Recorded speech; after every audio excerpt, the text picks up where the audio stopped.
Maceió é meu lugar. Lugar da mulher, lugar que ela quiser. Maceió é a minha, é a sua e a cidade de todos nós. Maceió é massa.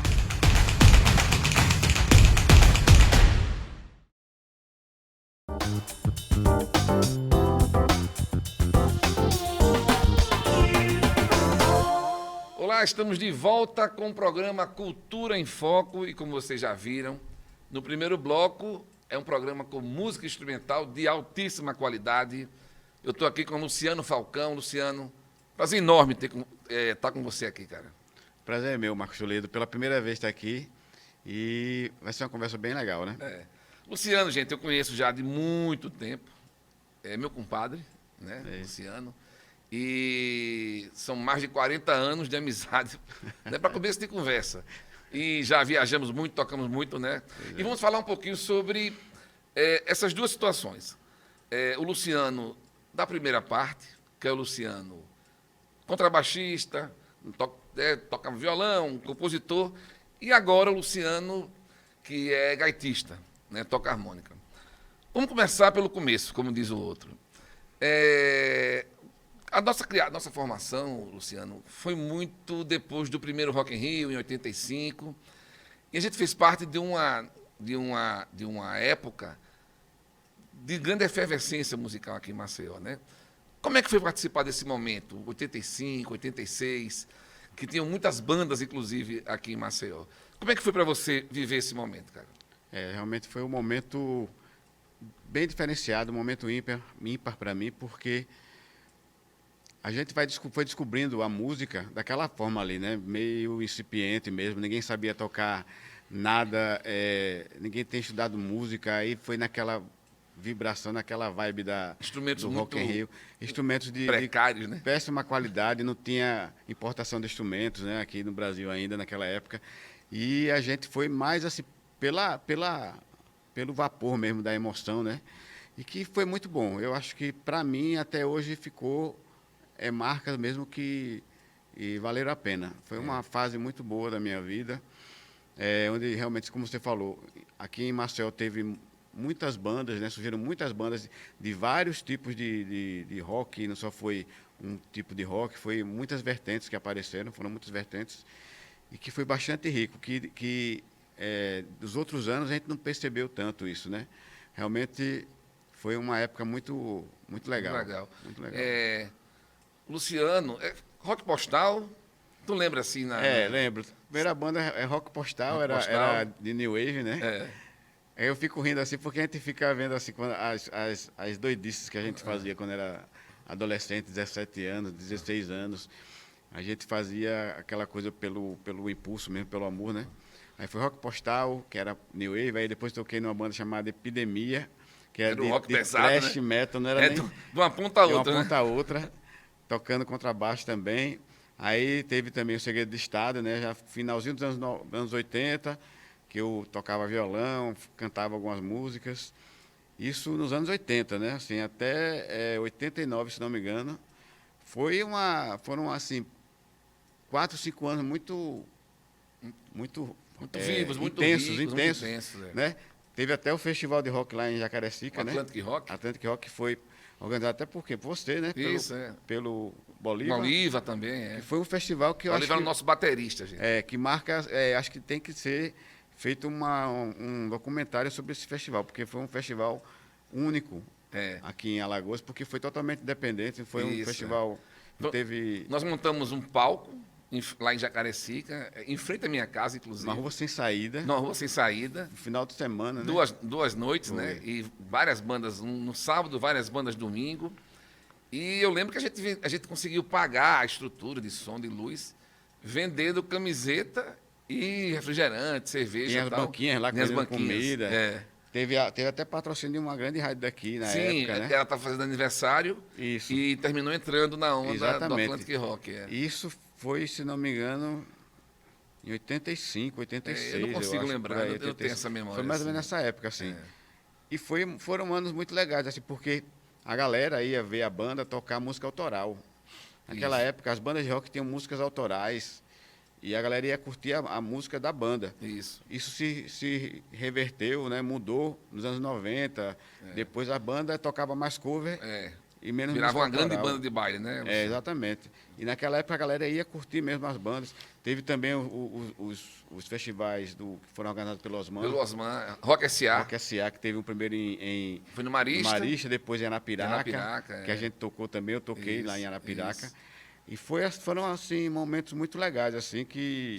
Shows em teatro, Teatro de Bolso Lima Filho, Isso. que pertencia ao que governo do até estado. hoje, felizmente, está lá parado, Parado, né, fechado, abandonado. né? O Lima Filho teve vários shows ali que foram muito massa muitos mesmo. shows. Era a nossa Festival casa. de Calouros teve. É. Foram épocas muito legais, assim, para quem gostava de música, E de rock. Foi muito Ô, bom. Luciano, e um negócio que eu achava interessante, que as bandas tinham, assim, tinham fãs, as pessoas conheciam as músicas.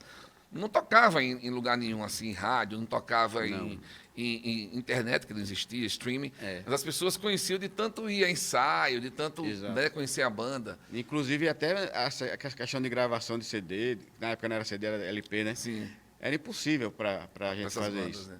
Porque para poder fazer isso tinha que ir para, no mínimo, ir para Recife. É. Mas era muito dispendioso Caro. um negócio desse, muito caro. E nós fomos, né? Gravamos algumas coisas lá no Mas aí já Recife e tal. foi em 90 e anos 90 já. Já isso. porque já tinha uma condição melhor. Melhor. Mas nos anos 80, Não. ninguém que eu me lembre assim, não teve nenhuma banda de rock que tenha gravado um compacto, pelo É. menos. E outra coisa, você chegou a falar no início, como era caro instrumento, né? Importado Impossível. era impossível, né? Pra gente comprar. Impossível. Então a gente tocava com cada coisa, né? Cada Misericórdia. instrumento. Eram instrumentos nacionais e de qualidade duvidosa, assim, É. que, pelo amor de Deus. Que não afinavam, inclusive. Instrumentos que não tinha instrumento afinavam. que não afinava, não. É. Os melhores eram, tipo, Giannini, de Jorge, eram os melhores, os assim, que eu me melhores, lembro, assim, porque Era. O tem outras resto marcas era, que... né, os teclados horríveis. Bateria, né? então, nem se fala, né? É. E era interessante porque a gente não tinha conhecimento musical, assim, realmente de conhecer a teoria musical, mas a gente tinha um ouvido que era um ouvido musical. Isso. As coisas que a gente ouviu quando criança, cada um na sua casa, né? Pela interferência ou influência dos pais, de certa forma colaboraram para a gente ter um ouvido, não só nós dois, mas a galera da banda de maneira geral, né? Sim. Porque sem esse ouvido musical a gente não teria feito as coisas que a gente fez. É. As composições que eu fazia, você fazia, Isso. as coisas que o Bolívar tocava, o Ricardo na guitarra, Guitarrista. o Sertão, né? Que era o tecladista. Tecladista. E realmente foi uma fase que, mesmo sendo muito crua, assim, né? Um aprendizado cru, mas foi muito bom pra gente. Eu lamento eu lamento algumas coisas, não é só uma coisa não, eu lamento algumas coisas. Mas eu lamento muito, sabe o quê? Passou muito rápido, cara. Quando eu dei por mim, sei lá, já estava com 30 anos de idade, caramba, foi uma adolescência e uma vida adulta, esse começo, muito intenso, esse lance de música, de estúdio, de shows, é muito legal, né?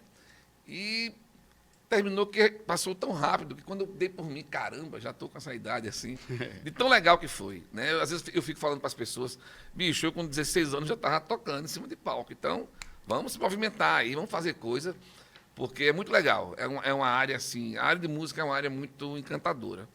Luciano, você iniciou no violão, como muita gente, e depois passou para o contrabaixo, quando foi tocar com banda, né?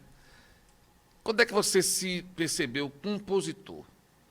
Gente, eu disse isso aí algumas vezes, é um dos grandes compositores de pop rock, vamos dizer assim, que eu conheço, falando nacionalmente.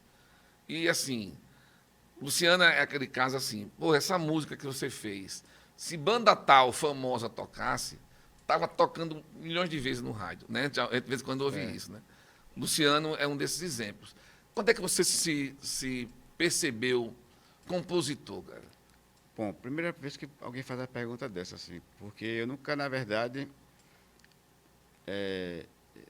Não teve uma data, um momento específico? Quando eu comecei a tocar violão, estudar violão, eu nem me lembro como foi, mas eu começava já a pegar, tentar fazer alguma música, alguma coisa. E já eu comecei tarde violão, né, com 15 anos, porque para quem está estudando música, realmente, pegar um instrumento com 15 anos é tarde. Mas eu já pegava violão para fazer algumas músicas. Eu gostava muito de ouvir Legião Urbana na época, né? O rock brasileiro estava no auge. Então, Legião, Titãs, Paralamas, Capital, Kid de Abelha. E eu ouvia muito, chegava em casa da escola, tinha um 3 em 1 no meu quarto, aí eu botava aquele disco, ficava ouvindo várias vezes, aí ficava pegando a música de ouvido e acabava também querendo fazer algumas músicas, né? Foi surgindo de uma forma natural, sabe?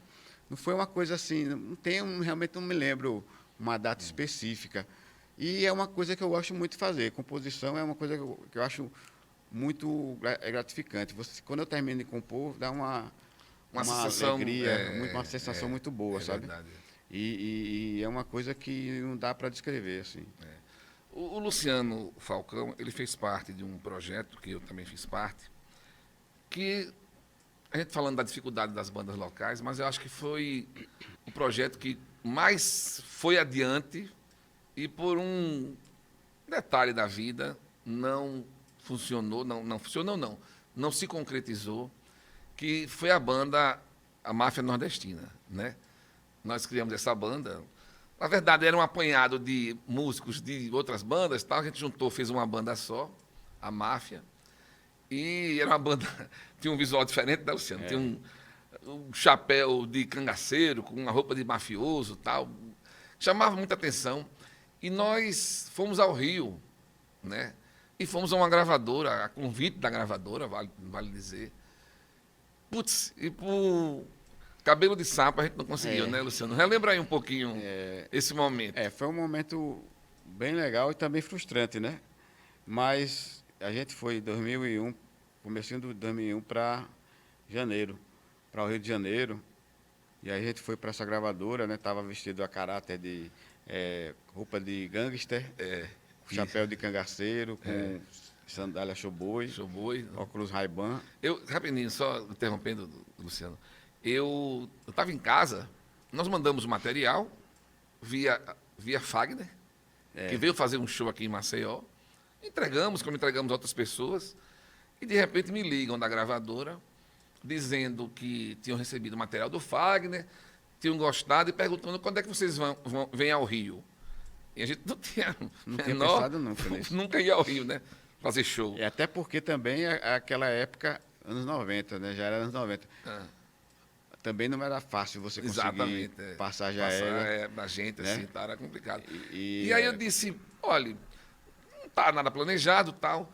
Só que dias depois o cara me liga e diz assim, eu preciso que vocês venham ao Rio.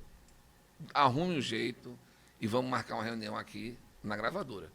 Que foi esse dia que nós fomos lá, que o Luciano estava contando. Pois é.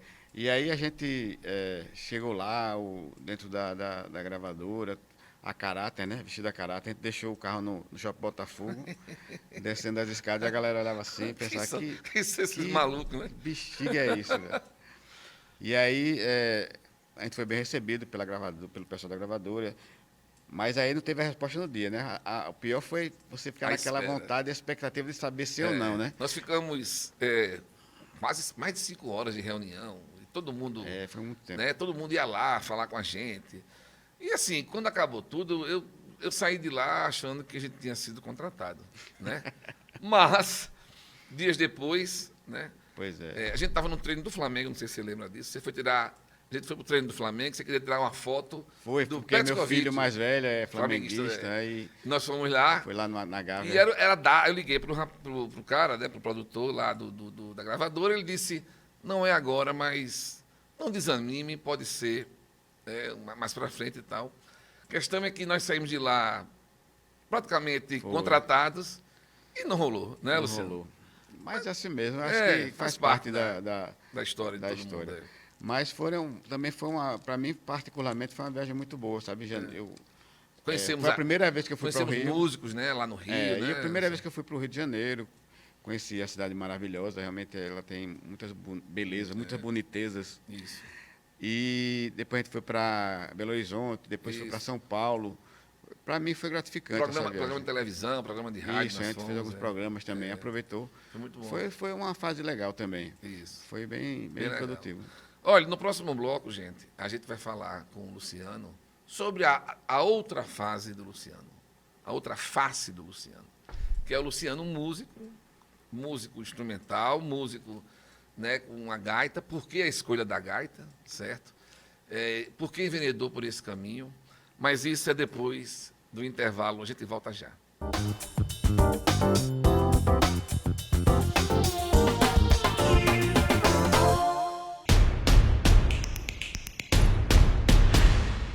Maceió é meu lugar.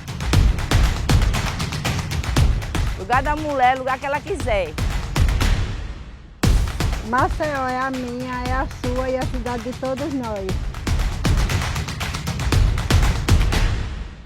Maceió é massa.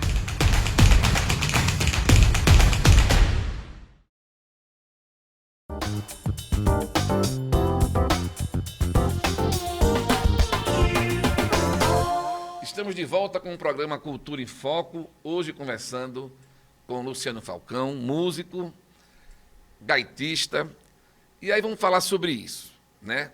Quando foi o momento de transição do roqueiro, quase roqueiro, teve um pedaço no New Wave, não sei o quê, para ser um músico instrumentista? Por que o instrumento gaita?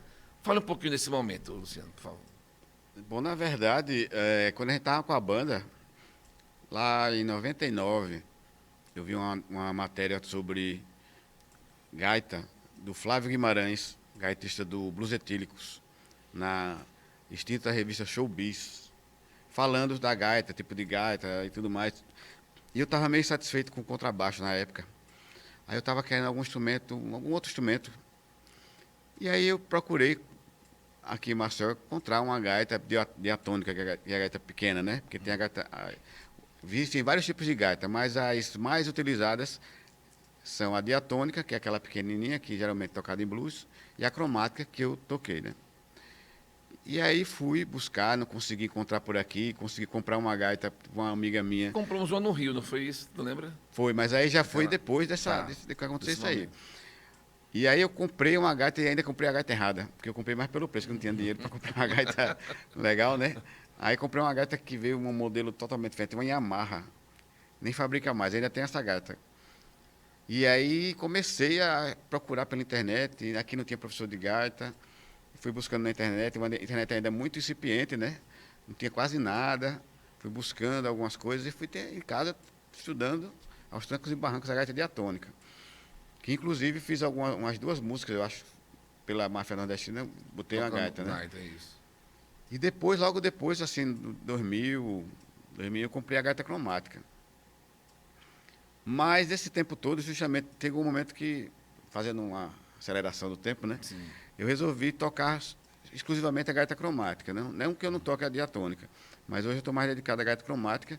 E desde Qual é a moleque, diferença, Luciano? Só a gaita diatônica, basicamente. ela já tem a afinação dela numa determinada tonalidade. Certo, Então, por exemplo, a gaita em dó, ela está toda pronta para a escala de dó maior. tá, A gaita em lá maior. tá. Ela tem os sustenidos Você teria que todos ter lá. várias gaitas para tocar No caso da músicas diatônica, diferentes. não, existe hoje a técnica chamada overblow, que você toca, numa gaita em dó, toca o cromatismo. Tá, Na época, quando foi inventada a diatônica, não tinha essa técnica. tá. A gaita cromática, ela, na verdade, são 2 diatônicas num corpo só. Então, quando você tem a parte de cima da gaita cromática, ela está afinada em dó, por exemplo. Tá. Quando você fecha aquela chavezinha, Certo. embaixo você está com a gaita em dó sustenido. Tá. Então, quando você sopra e aspira as notas, você vai tocando dó, dó sustenido, ré sustenido, vai mudando, fazendo a escala, Tá. Então abrindo e fechando aquela você chavezinha. consegue fazer a escala completa, né? Faz todas as escalas. Tá. E aí, eu, desde criança, já ouvia muita música brasileira. Eu digo sempre assim, os anos 80, para a gente, teve uma grande felicidade, porque as redes nacionais, grandes redes, passavam programas de televisão de primeira qualidade. Tinha programas de... Chico e Caetano. Chico Caetano, Djavan, teve Elis Regina, Rita Lee, especiais da Globo, Gilberto Isso. Gil, A Globo Paulinho tinha um da programa. Viola. A Globo tinha um programa Chico e Caetano. E também que era, tem o Chico Caetano, né, mas que era eu falo sábado, assim, eu acho, domingo, não lembro. tinham programas assim, especiais, Isso. lançamento do disco de Gilberto Gil, o Eu Extra. lembro. Aí aquilo ali foi muito importante para a minha formação musical. Sem falar também que em casa, meus pais sempre gostaram de música variada. Então a gente ouvia Elba Ramalho, ouvia Clara Nunes, ouvia blues, ouvia jazz, ouvia rock, ouvia música clássica. tudo isso, de alguma forma, fez parte da minha base musical.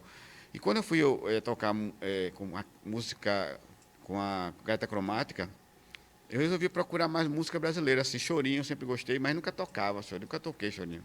É difícil, né?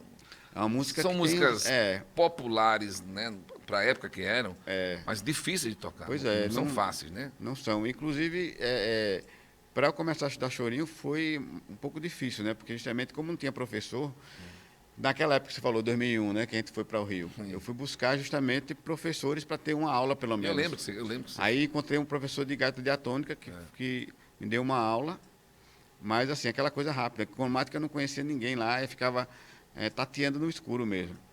Então, assim, hoje está bem mais fácil você ter um acesso a professores, né? Com a internet, hoje está maravilhosa.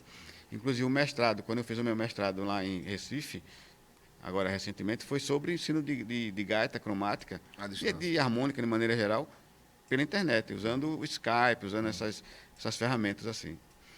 Então, hoje meu trabalho é totalmente dedicado à harmônica. Né?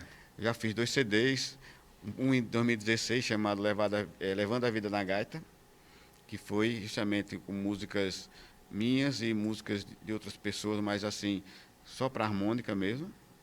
E o ano Aquele passado, show que eu filmei, qual foi para esse aí, foi o lançamento desse CD, Levando a Vida na Gaita.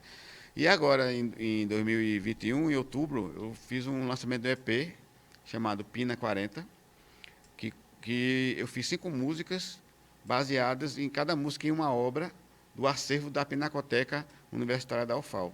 Por que Pina 40? Porque Pina é a abreviação de Pinacoteca, e 40 foram os 40 anos da Pinacoteca. Porque em 2020, como eu sou professor também da rede pública, né, do Estado, eu montei um projeto, junto com o pessoal da Pinacoteca, para os alunos fazerem uma visita virtual, quem não tinha como visitar presencialmente, fazer uma visita virtual pelas redes sociais da Pinacoteca. E aí os alunos fizeram releituras, fizeram jogos interativos, conheceram um pouco o acervo da Pinacoteca, mesmo que virtualmente. E um complemento disso foi justamente eu fazer essas músicas, pegando 5 obras para o EP. E desse EP, 2 músicas eu toquei aqui. A primeira foi Jaraguá Drinks, que foi baseada na obra de Lula Nogueira. E a segunda obra, a segunda música foi Solidão em Frente ao Mar, baseada numa obra do Heron Constantino, desculpa. Certo. Que também faz parte do acervo de lá da Pinacoteca. Porque eu sempre gostei muito assim, a minha intenção é sempre de interligar as linguagens artísticas, sabe? Não só a música. De trabalhar as artes plásticas com as artes da música. Luciano, e trabalhar isso com estudantes da rede pública, né? Como é que é essa experiência? Primeiro que foi uma experiência diferente, porque foi tudo à distância mesmo. Quando você está na sala de aula, você consegue até interagir mais facilmente, né? Você é professor de arte, você estava me dizendo, sou não é professor de arte. de sou professor de arte, minha formação é música, mas sou professor de arte na rede pública do Estado daqui, assim, em Marechal Deodoro. Uma curiosidade, os estudantes, como é que é o interesse deles por essa área? Pela área de música também. É uma área ainda existe uma hierarquia de disciplinas. As primeiras da hierarquia é português e matemática. A arte vem lá no finalzinho, junto com a educação física, com religião. E a gente vê que tem muito aluno talentoso, sabe? Em artes visuais, ou na música mesmo, ou na dança, que o espaço ainda não permite, assim, a sala de aula ela não está pronta ainda para você poder trabalhar. Você tem que se virar, tem que ser bastante criativo, você tem que ser criativo mesmo para poder você fazer chegar. Despertar esse menino num local que não é o local. Porque quando você vai para um estúdio ou você vai para um local de música, você se encanta com aquilo ali, né? Na sala de aula você tem um bloqueio, né? Pois é, mas aí justamente eu estou conseguindo romper algumas barreiras, inclusive esse ano mesmo, depois que a gente voltou para a presencial depois de 2 anos, quase 2 anos, e fazendo alguns trabalhos agora com relação a artes visuais, muito interessantes. é sempre um desafio, né? Porque a gente tem que usar bastante a criatividade.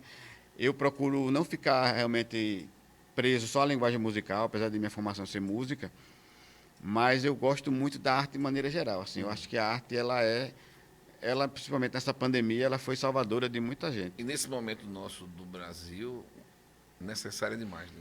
Bastante. E ela é uma ferramenta. Como ela humaniza, né? E ela é uma ferramenta para várias coisas, assim. Ferramenta social, ferramenta política, ferramenta psicológica, entendeu? Que é justamente onde eu procuro alcançar os alunos, usando essas ferramentas, usando, por exemplo, cinema, para passar alguma informação para os alunos, para eles se ligarem, usando a música também, lógico, né? E de vez em quando eu levo a minha gaita para a sala de aula, fico tocando lá enquanto eles estão fazendo atividade, aí eles ficam observando assim, que é um instrumento que também não é muito comum, a gaita, né? Sim. De você ver o instrumento assim no dia a dia. E é interessante porque quando às vezes eu faço algumas apresentações, de vez em quando aparece alguém, rapaz, nunca vi ninguém tocando uma gaita assim, porque a galera ainda está acostumada com a gaita de blues. Sim.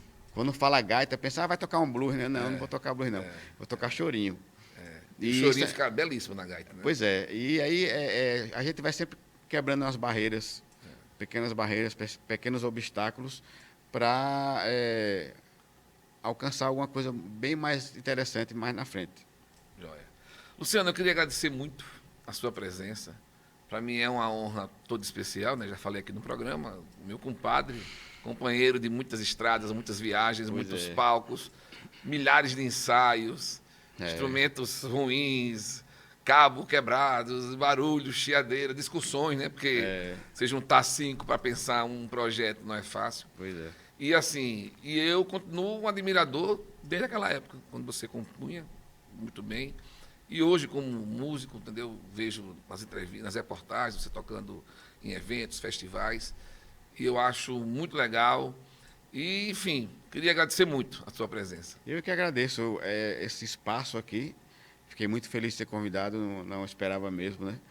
Porque eu acho que cada espaço desse, por menor que seja, é muito importante para essa geração conhecer a cultura daqui de Maceió, a cultura alagoana, que é bastante rica, bastante diversificada, tem muita gente boa no mercado, que vale a pena ser conhecida e ser apreciada pelas pessoas. Valeu. E nós ficamos por aqui com mais um programa Cultura em Foco e a gente se vê com mais cultura na próxima semana. Até lá.